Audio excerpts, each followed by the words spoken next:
Boleh pusing satu Malaysia, inilah satu-satunya rumah konsep kampung tapi dalam bandar. Nak tengok dalam?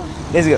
Yang mana tengah cari rumah, nak buat rumah pencen ataupun nak upgrade rumah sekarang ni, sini adalah the best option yang korang boleh pilih.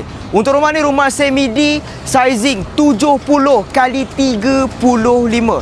Sangat-sangat besar, sangat-sangat selesa. Dan specialnya, untuk rumah ni, walaupun dalam bandar, tapi dia ada vibe-vibe macam dekat kampung. Untuk orang kampung, boleh muat 2 biji kereta. Satu kereta dekat sini, satu kereta dekat sini. Satu Malaysia, korang takkan jumpa rumah yang ada kolong ataupun tempat lepak dekat luar ni. Nak lagi best, korang pasang cermin sambil pasang aircon guys. Kalau tak pun korang maintain macam ni pun okey. Bukan rumah ni je ada, semua rumah akan ada benda ni. Settle bahagian luar, jom tengok dalam. Ini baru rumah guys. Korang tengok sendiri. Dia punya layout, dia punya konsep memang sangat-sangat mewah dan ada vibe-vibe macam dekat kampung. Kat sini pula dia punya ruang tamu. Ni bilik tidur yang pertama. Bagusnya master bedroom ni sizing dia tak besar sangat, sesuai untuk orang-orang yang suka bilik-bilik yang just comel-comel je. Satu bilik air yang tak berkongsi dengan orang lain. Jalan 2-3 tapak daripada master bedroom. Dekat sini dia punya dining area. Korang nampak?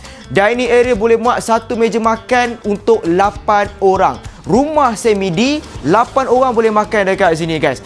Bawah boleh tidur, atas buat loteng. Walaupun sizing just comel-comel je, kalau katakanlah, kalau korang pandai maximizekan space, atas bawah dua-dua boleh pakai guys. Bilik tidur yang kedua dan yang ketiga ni, bilik air tengah-tengah dikongsi. Ceiling tinggi, dia punya konsep memang sangat-sangat mewah. Untuk bilik tidur yang ketiga, boleh muat satu katil queen dekat dalam ni. Ini bilik tidur yang keempat. Bilik tidur yang keempat ni korang boleh jadikan bilik untuk tetamu ataupun anak-anak yang bujang lah bilik tidur yang ni. Pagi-pagi akan dapat natural punya light daripada luar. Ini yang special guys. Kalau korang masak-masak, tak nak bagi bau-bau asap apa semua tu, korang tutup je ni lah. Tutup yang ni, mak-mak boleh masak tanpa asap pergi ke luar. Belah tepi rumah ada space untuk korang nak buat laman. Nampak tak guys? Korang boleh buat laman macam ni. Memang sangat-sangat nice. Dapur tadi tu korang rasa kecil, korang boleh buat macam ni lah. Mewah guys.